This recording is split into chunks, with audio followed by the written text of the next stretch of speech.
अब रामपाल स्टोरी से मैंने स्टार्ट कर रही हूँ कि अब वो वहां से जाते हैं चाइना। वहां वहां क्योंकि पहले से ही बताया गया था कि यहाँ तो तुम सर्जरी मेडिसिन की पढ़ाई कर रहे हो, पर चाइना में भी जाके पढ़ना है और काम करना है। वहां पे चुंकिंग यूनिवर्सिटी में वो दाखिला लेते हैं और पढ़ाई शुरू कर देते हैं सर्जरी मेडिसिन की।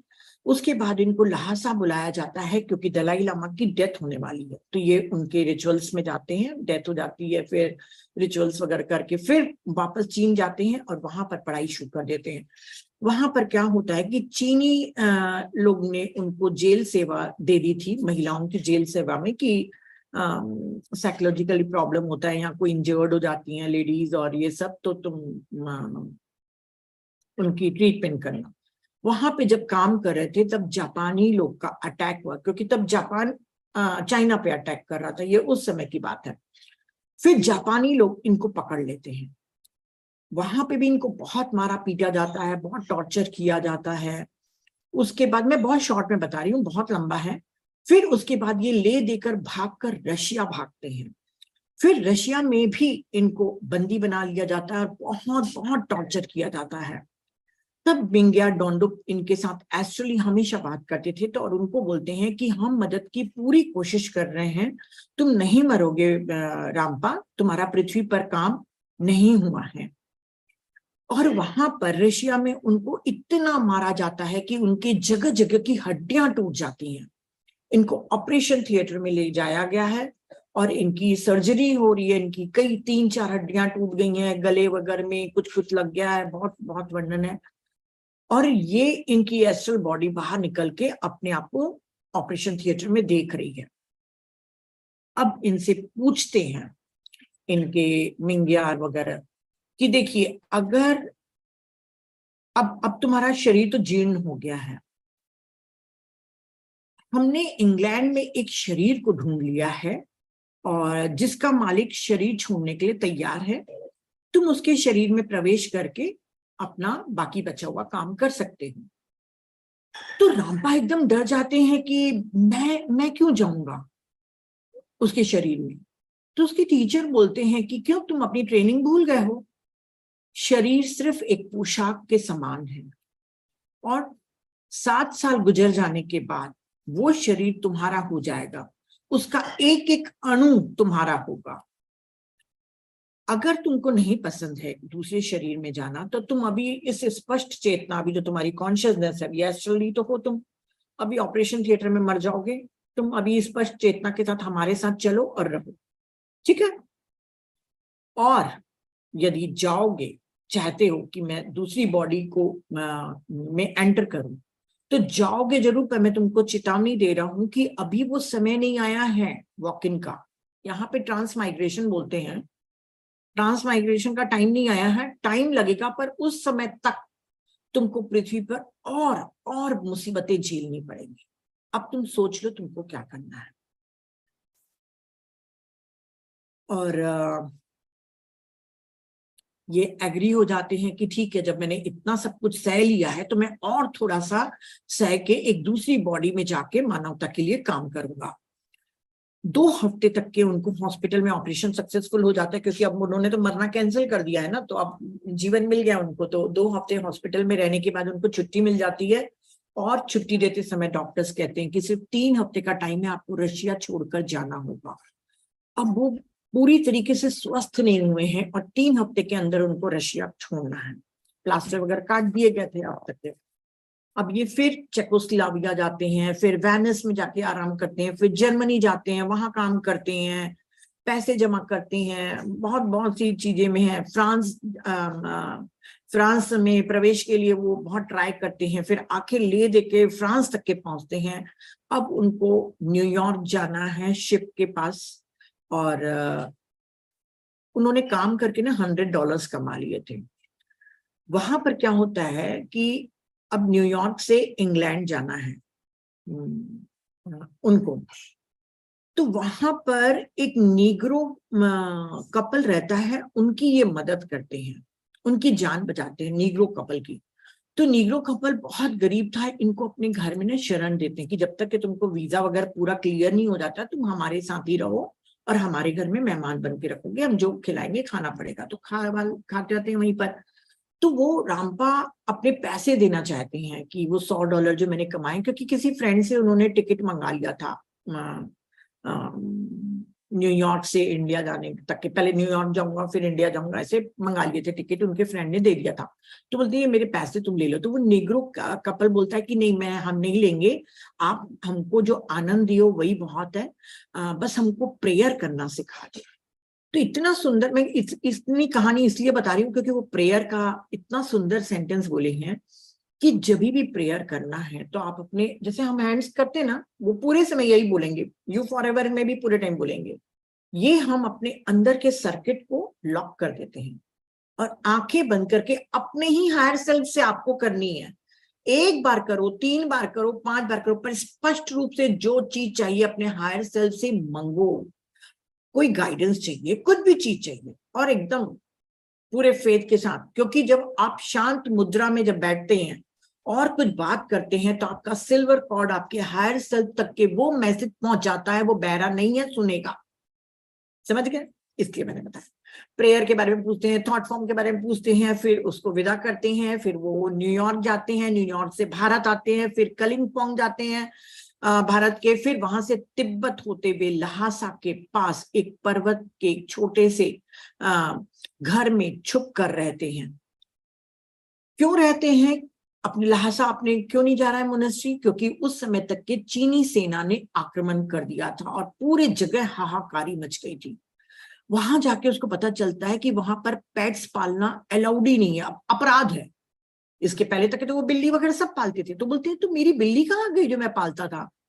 तो बोले उनको काट के मार के खा गए, और वहां पे कुत्ता भी नहीं, खा लेंगे परंतु पालने नहीं देंगे। वो चीनी सेना का कम्युनिस्ट लोग थे, कोई एनिमल्स नहीं पालना है। और जो भिक्षुणी लोग थे, जो नन्स वगैरह थी उस मोनेस्ट्री की, उनके साथ बहुत ही गंदा व्यवहार किया गया है। उनको मतलब कई कई दिनों तक के उनके साथ रेप किया गया, और जब मन भर गया उसके बाद उनको जिंदा घी में लपेट के उनको जला दिया गया। इतनी बर्बरता से उन्होंने वर्णन किया है कि मेरा रामपा बोलते मेरा खून खौल गया कि मैं जाके लोगों को समझाऊं कि ये कम्युनिस्ट है कि जिंदा लोगों को जला दिया जाए और लड़कियों औरतों के साथ बलात्कार किया जाए।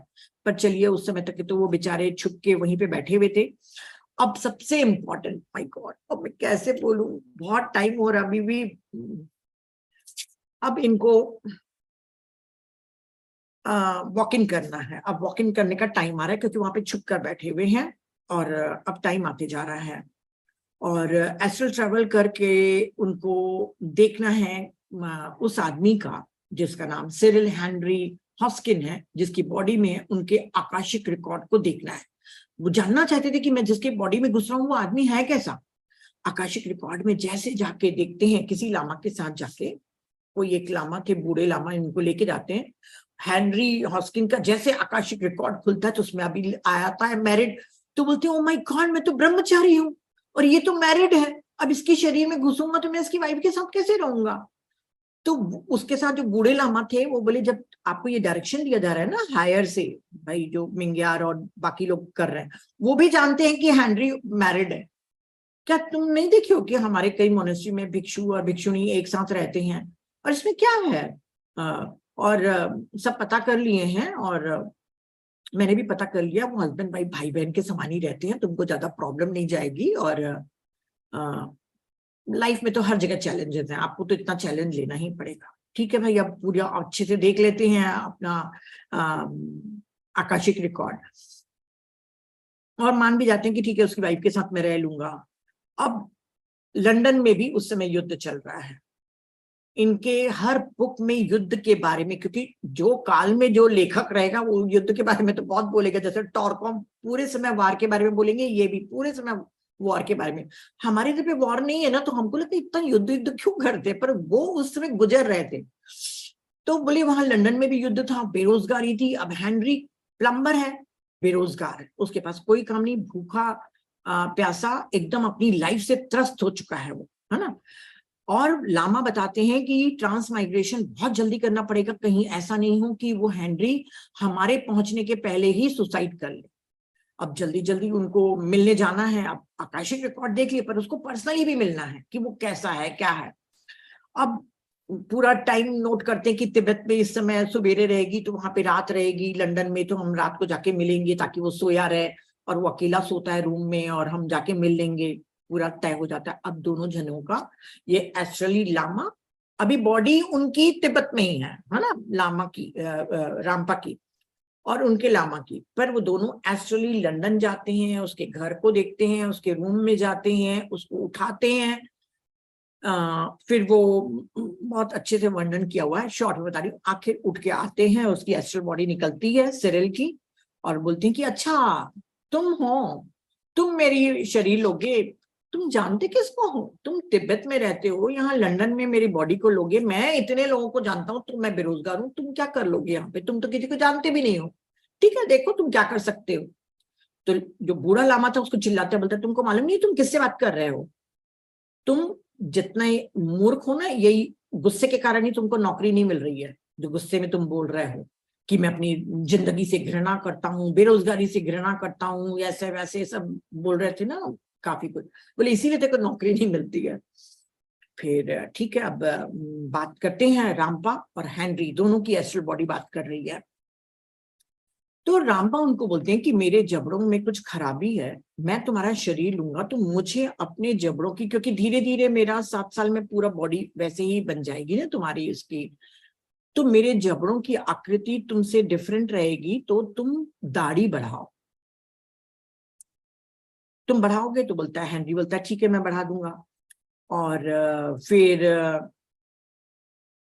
बोलता है कि मैंने अपना नाम भी चेंज कर लिया। क्या हुआ था कि हेनरी ना बहुत अपने बेरोजगारी से दुखी था, तो उसको लगा कि वो नंबर्स, वो नहीं रहते हैं लकी नंबर्स, क्या बोलते हैं उसको, न्यूमरोलॉजी, उसके हिसाब से उसका नाम सही नहीं है, तो अपना नाम भी चेंज करके आया था उसने।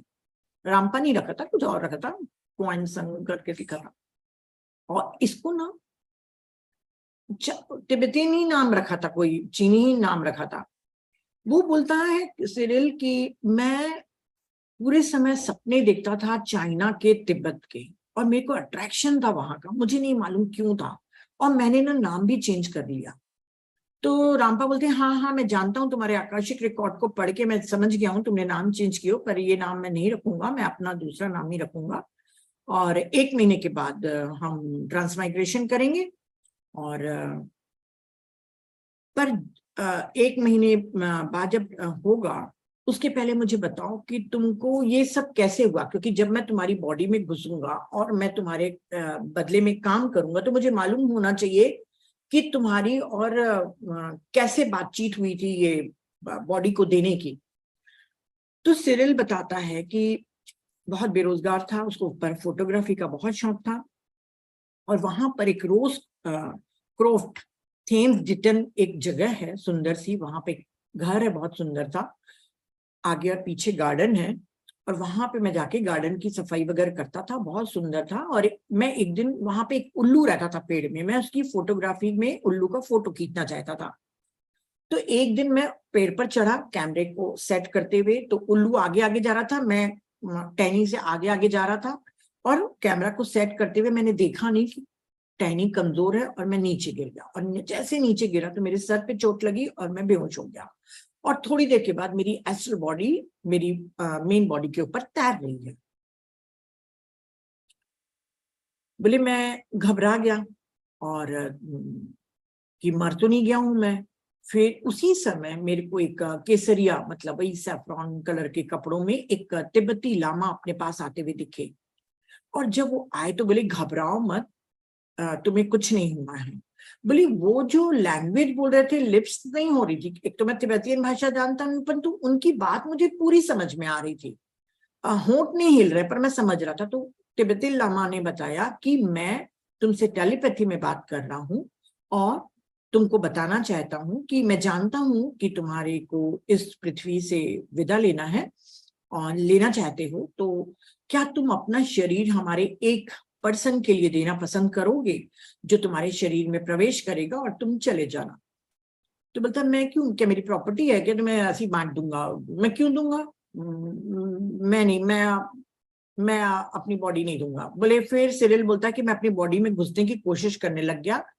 तो फिर लामा ने बोला रुको, अगर मैं तुमको कहूं कि तुम्हारे सारे कर्म पोंछ दिए जाएंगे तब, और तुम अगर इस शरीर में घुस भी गए तो क्या मिलेगा तुमको? वही बेरोजगारी, वही गाली गलौज, वही भुखमरी, और तुमको तुम्हारे कर्म तो पोंछ लिए जाएंगे बल्कि तुम्हें पुरस्कृत भी किया जाएगा स्पिरिट वर्ल्ड में, क्योंकि तुमने अपनी बॉडी को देकर मानवता की सेवा के लिए एक बड़ा योगदान दिया है। जब ये सब बोलते हैं तो सिरिल के मन में आता है कि चलो भैया, वैसे ही मरने की तो इच्छा थी, इतना अच्छा ऑफर दे रहे हैं ये, तो ठीक है, बोले मैं आप लोग को अपनी बॉडी वैकेट करके दे दूंगा, एग्री कर लेते हैं। और हॉस्किन बोलता है प्लीज थोड़ा जल्दी करो, तो बोलता है नहीं, अभी नहीं आया है ट्रांसमाइग्रेशन का टाइम, और वो पर्सन जिसके लिए हम आपकी बॉडी लेना चाह रहे हैं वो खुद तुमसे मिलेगा तब तय करेगा।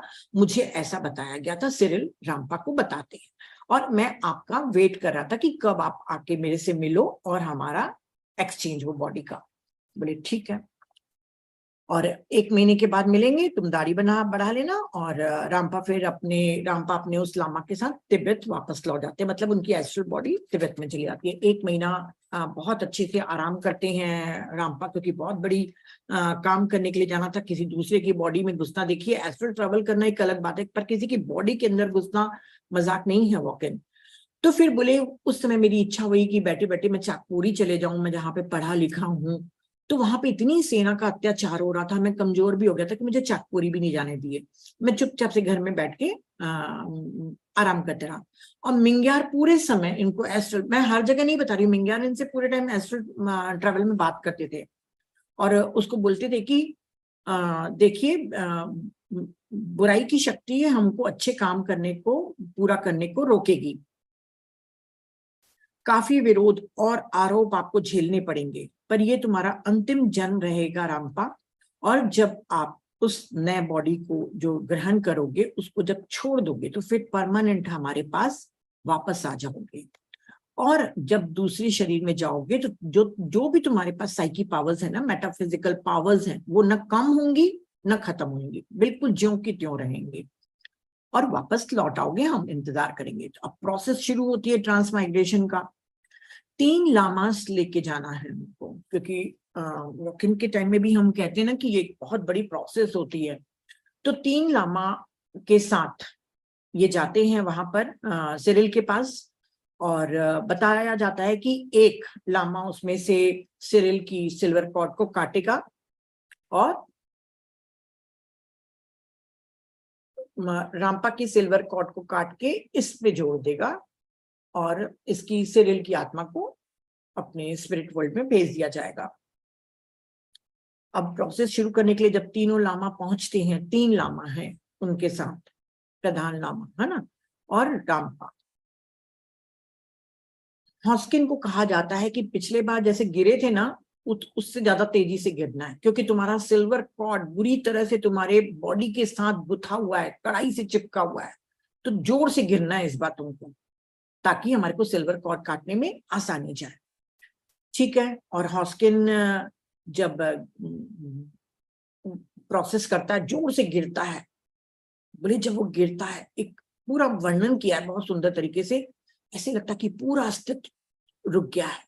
अब जहां पे ये घटना हो रही है, प्रोसेस हो रहा है, उसी के सामने एक कॉटेज हॉस्पिटल है, और वहां पे एक स्ट्रेचर में एक औरत को लेके आ रहे हैं। तब तक के इसकी बॉडी, हॉस्किन की बॉडी में से उसकी एस्ट्रल बॉडी निकल जाती है, और उसके सिल्वर कॉर्ड को काट दिया जाता है, एक लामा जो काट रहा है उसकी।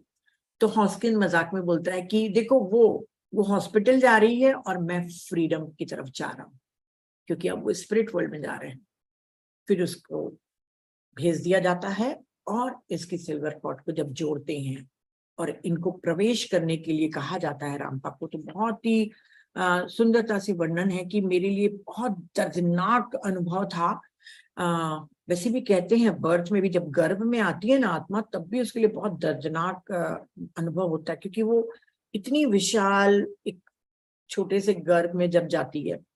तो वो कहता है कि मुझे बड़ा पेन हो रहा था, लाल रंग का चिपचिपा मेरे में से निकल रहा था, मुझे समझ में नहीं आ रहा था। फिर मैं पूरी उसकी बॉडी के अंदर घूमा, खाली किया, फिर मैं घुसा और पहले अपने एक हाथ को हिला के देखने की कोशिश किया, फिर एक पैर को हिलाने की कोशिश किया, फिर बड़ी मुश्किल से मेरे को जो 2 लामा बच्चे थे उन लोगों ने मेरे को मदद की उस प्रवेश करने में, और बोले मैं ले देकर अपने पैरों के बल खड़े हुआ, पैरों के ऊपर खड़े हुआ और गिर गया, फिर धीरे से खड़े हुआ। तभी उस घर से एक लेडी दौड़ती हुई आई, नेचुरली उनकी वाइफ होगी जिसका नाम सैंड्रॉब है, नाम नहीं लिखा है रामपा स्टोरी में। उसने कहा कि एक लेडी बाहर आई और बोले अब तुमने फिर ये क्या कर दिया, अब चलो अंदर चल के लेट जाओ, और उसको हाथ से सहारा, अपने कंधे में सहारा देके उनको अंदर की तरफ ले गई। सिरिल ने बता दिया था कि ये रूम मेरा है, ये मेरी वाइफ का है, तुमको यहाँ रहना है। ऊपर में था उनका कमरा रामपा का। बोले वो मेरे को लेडी अंदर लेके गई और मैं भी चुपचाप से धीरे धीरे लड़खड़ाते हुए चल रहा था। बोले मेरे को ऐसा लग रहा था जैसे पूरे पृथ्वी का भार मेरे ऊपर है, मैं चल नहीं पा रहा था। एक तो नई बॉडी में है, और भी बहुत अच्छी चीजें लिखी हुई है कि फिर मैं सीढ़ियां चढ़ते हुए ले दे के गया और बिस्तर पे धम जाके गिर गया, और लेडी ने बोला अब तुम आराम करो। और जो 2 लामा उनके साथ थे वो बेचारे बहुत दुखी हो रहे थे क्योंकि उसको बहुत अनकंफर्टेबल लग रहा था रामपा को। तो बोलते हैं कि ठीक है हम रात को आते हैं, तुम सो जाओ।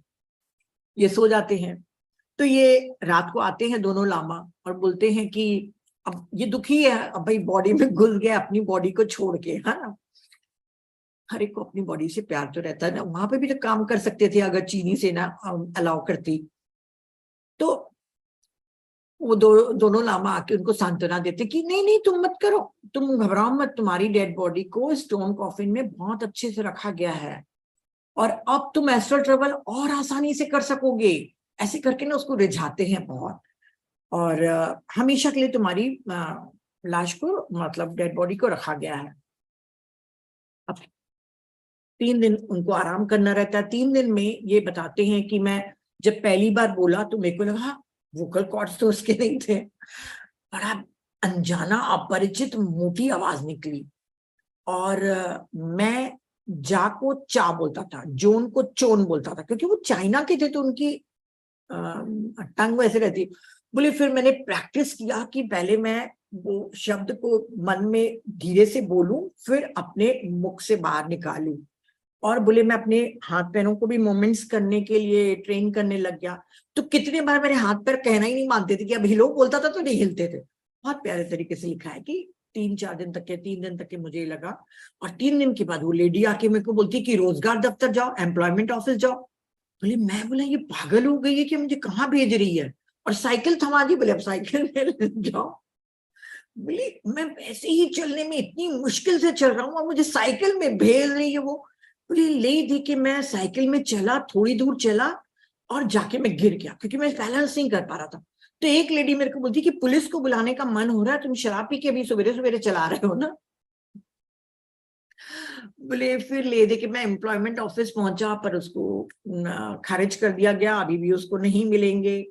फिर वो धीरे धीरे अपनी बॉडी में एडजस्ट होते गए भूख से, और खाने के लिए उनको कमाना जरूरी था, तो उन्होंने बहुत ट्राई किया पर उनको जॉब नहीं मिली। तो इनके मन में एक दिमाग में आया कि चलो मैं एक काम करता हूँ कि मैं वैसे भी तो डॉक्टर हूँ, तो मैं एक अपने लिए इश्तिहार बनाता हूँ कि मैं एक डॉक्टर हूँ, मनोचिकित्सक।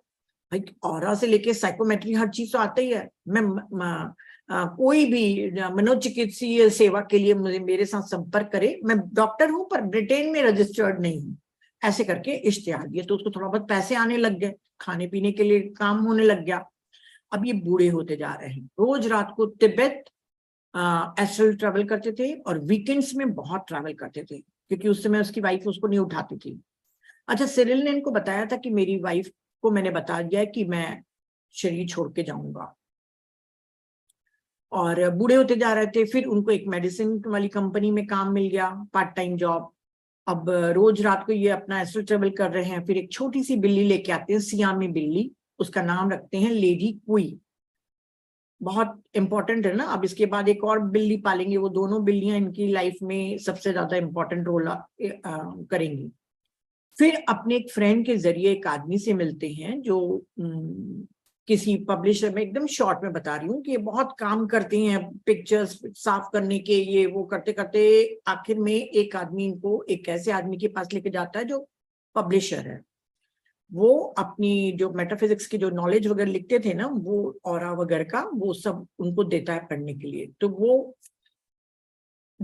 मिसेस एंड मिस्टर बी करके हैं, वो इनको लंदन में मिलते हैं ना, तो वो बोलते हैं कि तुम बहुत अच्छा लिख रहे हो और तुम इसके ऊपर बुक लिखो और अपनी लाइफ के ऊपर अपनी बुक लिखो और हम पब्लिश करेंगे और तुमको अच्छा पैसा देंगे।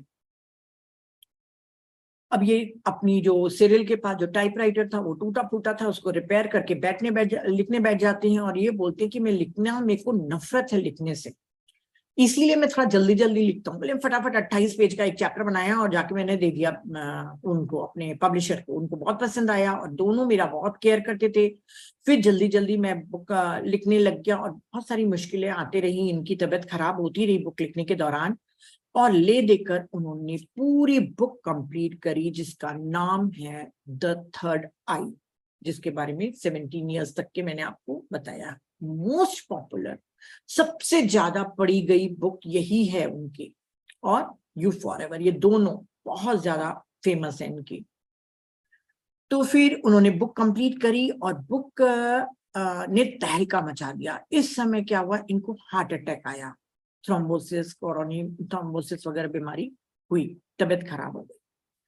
इसी समय क्या हुआ कि बुक ने तो रिकॉर्ड बिक्री की थी, मिलियंस में बिकी थी, पर कंट्रोवर्शियल हो गई। इतना ज्यादा इनके ऊपर आरोप लगा कि ये आदमी पहले एक चाइना नाम रखता है, फिर दूसरा नाम रखता है लॉब्संग रामपा। हाँ, अपना नाम इन्होंने बुक में पैन नेम उनका लॉब्संग रामपा है ना, तो अब दूसरा नाम, पहले सिरिल था, फिर एक चाइना का नाम रख लिया, फिर अब बोलता है मैं लॉब्संग रामपा हूं। तो ये फ्रॉड है और ये प्लम्बर है और कुछ नहीं है इसके पास नॉलेज, और ये मनगढ़ंत बातें लिखा है थर्ड आई में। इतना ज्यादा इनके ऊपर हुआ कि इनके पीछे डिटेक्टिव तक के लग गए थे, बहुत ज्यादा, और ये किसी को भी अपनी सत्यता का प्रमाण देने नहीं जाते थे। इनकी रुचि थी कि लोग इनकी बुक्स को पढ़ें, इनके नॉलेज को लें, अपनी व्यक्तिगत प्रूफ का और उसमें इंटरेस्ट लोग नहीं लें, उनको पसंद नहीं था। तो इनके ऊपर बहुत प्रेशर पड़ रहा था पूरे बाहर का। पर रामपा स्टोरी में ये सब नहीं लिखा है। मैं आपको जितने मैंने गूगल में सर्च किए हैं और इनकी बुक्स का मैंने पढ़ा है ना, हर बुक में उनका पहला एक लेटर रहेगा, और लेटर में वो हमेशा थोड़े कड़वे शब्द में ही जवाब देंगे, कुछ ना कुछ। थर्ड आई का जब होगा ना यू फॉरएवर का, तब मैं बताऊंगी आप लोगों को। तो ये तबियत खराब हो गई। अब रामपा स्टोरी में क्या लिखा है कि मेरी तबियत खराब होने के कारण मेरे को डॉक्टर्स लोगों ने बोला कि लंदन की हवा सूट नहीं कर रही है, अब तुम यहाँ से चले जाओ, नहीं तो मर जाओगे आप, क्योंकि शायद प्रेशर भी था। अब ये घर जाते हैं, कहाँ जाऊं भाई लंदन छोड़ के, अभी तो थोड़ा बहुत कमा रहे थे बेचारे, अच्छी खासी सेल हो रही थी। तब मिंग्यार इनको बोलते हैं कि अब तुमको जाना है आयरलैंड। सिर्फ 5 मिनट्स का है फ्रेंड, ऑलमोस्ट कंप्लीट है। आयरलैंड जाना है। अब ये आयरलैंड जाते हैं, पैकिंग करते हैं, अपनी छोटी सी बिल्ली लेडी क्वी को भी लेके जाते हैं। वहां आयरलैंड में इनको बहुत अच्छा लगता है, वहां पर ये बुक लिखते हैं डॉक्टर फ्रॉम लहासा, वो भी बहुत फेमस बुक है। इसके बाद इनकी पूरी दुनिया से लेटर्स आने शुरू हो जाते हैं, इतने फैन होते हैं इनके, और खूब अपने रीडर लोग को खूब डांटेंगे भी ना, आखिरी में बताऊंगी कि मेरे को लेटर मत भेजा करो, क्या आंसर मांगते हो, मेरे पास फोकट का पैसा नहीं है कि मैं तुम लोग को रिप्लाई देते रहूं, क्योंकि उस समय डाक बहुत महंगा रहता था ना, और ऑथर्स को मिलता ही कितना है कि मैं तुम लोगों को रिप्लाई करते रहूं, और अगर रिप्लाई चाहते हो ना तो मेरे को रिटर्न टिकट का वो पैसा भेज दिया करो, तभी मैं तुमको जवाब दूंगा। तुम लोग बस लेटर लिख लिख के मेरे पब्लिशर को भेजते हो, मेरे सारे पब्लिशर मेरे पास भेज देता है लेटर, ऐसे करके डांटते थे। वहां पर बहुत जगह से पैसे लेटर्स वगैरह आने लग जाते हैं। अब मुझे नहीं मालूम कि इन्होंने आयरलैंड क्यों छोड़ा, पर रामपा स्टोरी में लिखा हुआ है कि वहां पर ऑथर्स को सबसे ज्यादा टैक्स भरा जाता था, इतना टैक्स की आदमी जी नहीं पाए। और फिर मैंने डिसाइड किया कि अब मुझे यहाँ नहीं रहना है, मुझे अब कनाडा जाना है। यहां तक के बस रामपा स्टोरी में। तो अब आयरलैंड गए, आयरलैंड से कनाडा गए, जहां पे वो मृत्यु तक के रहेंगे। वहां पर जब कनाडा पहुंचे तो वहां पे एक और बिल्ली ले लिए, उसका नाम मिसेस फीफी रखे, और वही फीफी ने उनको एक बुक लिखाई, लिविंग विद द लामा, पूरा टेलीपैथी। ये एनिमल्स के साथ टेलीपैथी करते थे ना, और इनकी सियामी बिल्लियों ने ही इनको लिखाया है लिविंग विद द लामा। तो वहां पे एक और बिल्ली पाल लेते हैं, और वहां पर इनको मिंग्यार बोलते हैं कि तुम अपनी रामपा स्टोरी लिखो, जिसका मैं आपको बता रही हूँ। इनको लगता है फिर लिखूं, फिर अपना टाइपराइटर लिखकर अभी भी जल्दी से कंप्लीट करो, जल्दी से कंप्लीट करो करके कर लेते हैं। तो ये एक जगह बहुत अच्छा लिखते हैं कि अगर मान लो कोई आदमी लिखेगा कि रशिया का आदमी मंगल पे जाकर पहुंच गया है ना, और वहां पे पानी है, वहां पे गड्ढे हैं, ये सब है, तुरंत सब मान लेंगे, पूरा वर्ल्ड मान लेगा। पर जब मैं बताता हूं कुछ मेटाफिजिक्स या एस्ट्रल ट्रेवल के बारे में, कोई मानता ही नहीं है। बोले तुम गए मार्स में, तुम देखे कि वो आदमी पहुंचा कि नहीं पहुंचा, वहां नहीं गए ना, तो तुम उनको कैसे मान लेते हो, और मेरी टीचिंग्स को क्यों नहीं मानते तुम लोग। तो ऐसे करके बहुत था, फिर आखिर ले दे के कंप्लीट करते हैं।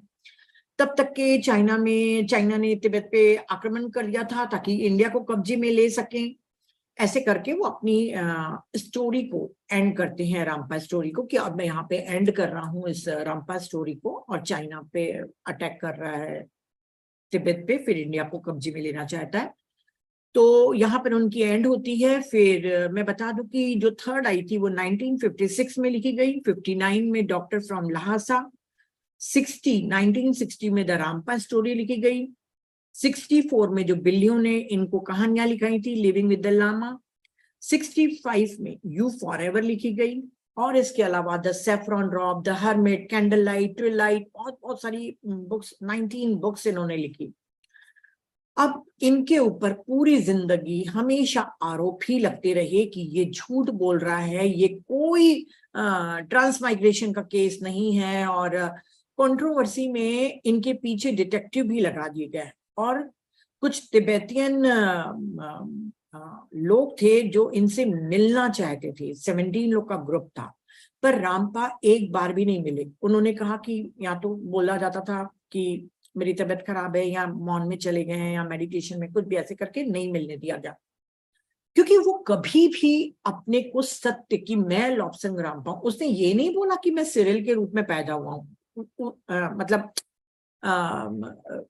उन्होंने तो कहा ना कि ये बॉडी सिरिल की है, पर मैं लॉब्संग रामपा हूं, और मैंने ऐसे ऐसे बेहोश हुआ था सिरिल, तब ये कॉन्ट्रैक्ट साइन हुआ था, और मैंने इसकी बॉडी में प्रवेश लिया। तो मैं जब अपनी सत्यता क्यों साबित करूं ऐसे करके। और इन्होंने एक बुक भी लिखी है वीनस में, और कई दूसरे डायमेंशन में इन्होंने बहुत टाइम तक के रहे हैं, पता नहीं याद नहीं आ रहा कुछ बुक, वीनस वगैरह कुछ है। और इनकी एक अनपब्लिश्ड बुक थी जो इनकी वाइफ ने पब्लिश कराई है, सैन रॉब ने, उनका मैं इंट्रोडक्शन पढ़ रही थी, उनकी वाइफ का जो आता है ना रिव्यू करके, उसमें था कि मैंने इनकी बहुत सेवा की है लॉब्संग की, और मुझे मालूम है कि वो कौन है, और हम दोनों ने एक ही छत के नीचे भाई बहन का ही रोल निभाया है, हम पति पत्नी के रूप में कभी भी नहीं रहे। इनकी एक सेक्रेटरी थी जो स्कॉटलैंड से आई थी, डिवोर्सी थी वो, वाइफ सैनड्रो, पर इनकी जो सेक्रेटरी थी उसका नाम था शीलाग राउज, उसका निकनेम था बटरकप। उनको अपनी ये बेटी बना लिया था, अडॉप्ट कर लिया था शीलाग राउज को। पर 1980 में शीलाग ने उनकी नौकरी छोड़ दी थी और उनसे अलग हो गई थी, और ठीक एक साल के बाद 25 जनवरी 1981 को 70 वर्ष की आयु में लॉब्संग रामपा बोले, सिरिल बोले, जो भी बोले, इस दुनिया से विदा हुए। और इनका आखिरी का मोस्टली टाइम व्हील चेयर पे बीता, और बेड पर ही बैठ के ये अपनी सारी बुक्स लिखते थे, और जब बुक्स लिखते थे तो इनके आसपास इनकी दोनों प्यारी बिल्लियां घूमते रहती थी। और आखिरी के 6 साल कैलगरी में, कनाडा के कैलगरी में शांति से बिताए, और कैलगरी को ही एक बुक समर्पित किया था, उसके ऊपर भी एक बुक लिखी है। और इन्होंने अपनी वसीयत में पूरी अपनी रॉयल्टी कनाडा और अमेरिका के बिल्ली संगठनों, मतलब कैट की जो ऑर्गेनाइजेशंस होती हैं, उनको डोनेट कर दिया गया। अक्सर जब लेखक जीवित होता है तब उसकी सबसे ज्यादा बुक्स बिकती हैं। ये ऐसे ऑथर हैं जिनकी इनके जीवन काल के समय भी बुक्स बिकी और आज इतने वर्षों के बाद भी उनकी बुक्स की बिक्री में कोई कमी नहीं है, कोई मतलब उनका रिकॉर्ड है। इतनी बुक्स उनके मरने के बाद भी पढ़ी जा रही है। तो ये उनकी जर्नी है। तो thank you, thank you, thank you friends. मुझे मालूम है कि बहुत बहुत लंबी थी पर बहुत इंटरेस्टिंग थी। मैं आशा करती हूँ कि आप लोग को पसंद आई होगी। Thank you. ये मैंने बुक पत्री सर को समर्पित की थी और ये पत्री सर के सिग्नेचर हैं, आपको दिख रहे होंगे। 26 दिसंबर 2019 में करताल में मैंने रिलीज किया था और सर ने बहुत खुश हुए थे और सिग्नेचर करके दिए थे।